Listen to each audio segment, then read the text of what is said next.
அனைவருக்கும் அன்பான வணக்கங்கள். இது மகாபெரியவா ஆன்மீகம் யூடியூப் சேனல். ஆடி மாதம் முடிந்து ஆவணி மாதம் பிறக்கும் இந்த புண்ணிய காலத்தில் மகாலட்சுமி தேவியை வழிபடுவதற்காக பக்தர்களால் சிறப்பாக கடைபிடிக்கப்படும் விரதங்கள்ல ஒன்றுதான் வரலட்சுமி விரதம். வரம் தரும் லக்ஷ்மி என்ற பொருளில் போற்றப்படும் வரலட்சுமி தேவி செல்வம் மட்டுமல்லாமல் குடும்பத்தில் சந்தோஷம், அமைதி, ஆரோக்கியம், வளம், மங்களம் எல்லாமே பெறுகிறதுக்கு அருள் புரிவாள் அப்படின்னு சொல்லப்படுது. இந்த வரலட்சுமி தேவியோட சிறப்பை நம்ம நிறைய விஷயத்துல சொல்லலாம். இப்போ வரலட்சுமி அப்படிங்கிறதுலையுமே பார்த்தீங்கன்னா அஷ்டலக்ஷ்மிகளும் அடங்கியிருப்பாங்க. ஆதிலட்சுமி, தனலட்சுமி, தானியலட்சுமி, கஜலட்சுமி, சந்தானலட்சுமி, தைரியலட்சுமி, விஜயலட்சுமி, வித்யாலட்சுமி.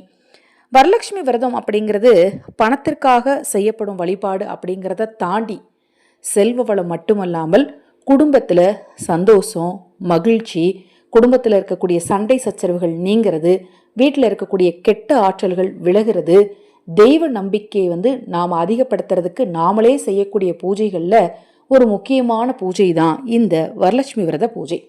இந்த வரலட்சுமி விரத பூஜை முக்கியமாக பார்த்தீங்கன்னா திருமணமான பெண்கள் கணவருடைய ஆயுள் தீர்க்கமாக நல்லா நீடித்து இருக்கணும் அப்படிங்கிறதுக்காக நிறைய வழிபாடுகளை செய்கிறது வழக்கம். இந்த வரலட்சுமி விரதம் ஒவ்வொரு விஷயத்துக்காக ஒவ்வொருத்தர் கடைபிடிக்கிறாங்க. பொதுவாக இந்த வரலட்சுமி விரதம் அப்படிங்கிறது ஒரு குடும்பம் நிம்மதியா, சந்தோஷமா, மகிழ்ச்சியா இருக்கணும் அப்படிங்கிறதுக்காக முக்கியமாக கடைபிடிக்கப்படுது அப்படின்னே சொல்லலாம். இந்த வருடம் 21/8/2026 வெள்ளிக்கிழமையில வரலட்சுமி விரதம் அனுஷ்டிக்கப்படுது.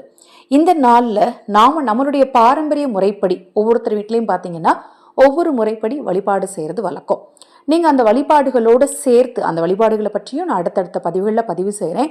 இந்த பதிவை கொஞ்சம் முன்பாகவே பதிவு செய்யறதுக்கு காரணம், இந்த பொருளை நீங்க பக்கத்தில் இருக்கிற நாட்டு மருந்து கடையில் போய் முன்னாடியே வாங்கி வைக்கணும். அதற்காகத்தான் இந்த பதிவு மட்டும் நான் உங்களுக்கு முன்னாடியே சொல்லியிருக்கேன். நீங்க என்ன முறைப்படி வழிபட்டாலும் சரி, நான் சொல்லக்கூடிய இந்த ஒரு சூட்சம விஷயத்தையும் தவறாம கடைபிடிங்க. பதிவை பார்ப்பதற்கு முன் ஒரு சிறிய அறிவிப்பு. அக்ஷயபாத்திரம் உணவளிக்கும் திட்டத்தின் மூலம் ஆதரவற்ற ஏழை குழந்தைகளுக்கும் முதியவர்களுக்கும் உணவளிக்க விரும்பினால் 9344692042 இந்த வாட்ஸ்அப் நம்பருக்கு தொடர்பு கொள்ளுங்க. அதிலும் குறிப்பாக மாதங்களில் வரக்கூடிய சில விசேஷ வைபவ நாட்களில் மட்டுமாவது நீங்கள் உணவளிக்கும் போது நீங்கள் செய்யக்கூடிய வழிபாட்டுடைய பலன் உங்களுக்கு உடனடியாக கிடைக்கும். ஏன்னா நம்ம ஒரு விஷயத்தை செய்யணும் அப்படின்னா அதுக்கு முன்னாடி தர்ம காரியங்களில் ஈடுபடும் போது நம்மளுடைய வேண்டுதல்கள் உடனடியாக நிறைவேறும் அப்படின்னு சொல்லப்படுது.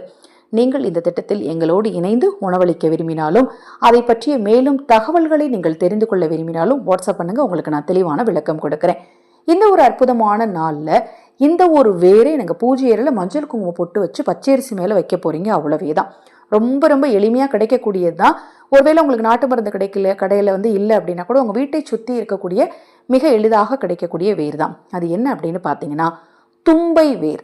இந்த தும்பை செடியின் வேரை பற்றி நிறைய விஷயங்கள் சொல்லலாம். ஒரே வார்த்தையில் சொல்லணும் அப்படின்னா ஒவ்வொரு வேருக்கும் ஒவ்வொரு விதமான தனித்துவமும் சக்திகளும் இருக்கும். இந்த தும்பை வேரை பொறுத்த வரைக்கும் மகாலட்சுமி, சிவன், விநாயகர் அப்படின்னு அனைத்து தெய்வங்களின் சக்தியும் ஆற்றலும் நிறைந்திருக்கக்கூடிய ஒரு வேர் அப்படின்னு சொல்லப்படுது. இந்த சக்தி வாய்ந்த இந்த வேரை நீங்க வாங்கிட்டு சுத்தமான தண்ணீர்ல கழுவிட்டு அதற்கு மஞ்சள் தடவி குங்குமத்தால பொட்டு வச்சு பூஜை அறையில ஒரு தட்டுல அரிசி பரப்பி அந்த அரிசி மேல இந்த வேரை வச்சுட்டு நீங்க உங்க வழிபாடுகள்லாம் முடிச்ச பிறகு, மறுபடியும் சொல்றேன், நீங்க என்ன முறைப்படி வழிபாடு செய்றீங்களோ அந்த முறைப்படி நீங்க வழிபாடெல்லாம் செய்து முடித்த பிறகு அந்த வேரை எடுத்து பணம் வைக்கிற இடத்துல வச்சுக்கோங்க. அடுத்த வருடம் வரலட்சுமி நோன்பு வரைக்கும் அது அதே இடத்துல இருக்கட்டும். அன்றைய நாளில் அதை எடுத்து ஓடுற நீரில் கொண்டுட்டு போய் போட்டுருங்க. அது அடுத்த வருஷம் வரைக்குமே நீங்கள் பணம் வைக்கிற இடத்துல அந்த வேரை நீங்கள் தாராளமாக வைத்துக்கொள்ளலாம். ரொம்ப பெரிய அளவில் நிறைய வாங்கி வைக்கணுங்கிற அவசியமெல்லாம் கிடையாது. சிறிதளவு நீங்கள் வாங்கி வச்சுக்கிட்டாலே போதும். கண்டிப்பாக உங்கள் வீட்டில் தெய்வ சக்தி இருக்கும், பண விஷயம் உண்டாகும், கடன் தீரும், குடும்பத்தில் சந்தோஷமும் நிம்மதியும் அதிகரிக்கும். தும்பை செடி எப்படி இருக்கும்னு எனக்கு தெரிலங்க அப்படிங்கிறவங்க நீங்கள் எனக்கு வாட்ஸ்அப் பண்ணுங்கள். ஏன்னா உங்கள் வீட்டு பக்கத்துலேயே நிறைய இடங்களில் அந்த செடி கண்டிப்பாக வளர்ந்து தான் இருக்கும். அந்த செடியை கூட நீங்கள் தாராளமாக எடுத்து அதில் இருக்கிற வேரை கூட நீங்கள் வழிபாட்டுக்கு பயன்படுத்திக்கலாம். நீங்கள் வாட்ஸ்அப் பண்ணுங்கள். அந்த தும்பை செடி எப்படி இருக்குங்கிறத நான் உங்களுக்கு வாட்ஸ்அப்பில் கூட அனுப்புகிறேன். இது போன்ற எண்ணற்ற தகவல்களை தொடர்ந்து தெரிந்து கொள்ள தொடர்ந்து நம்ம சேனலை பாருங்கள். மகா பெரியவர்களால் நல்லதே நடக்கட்டும்.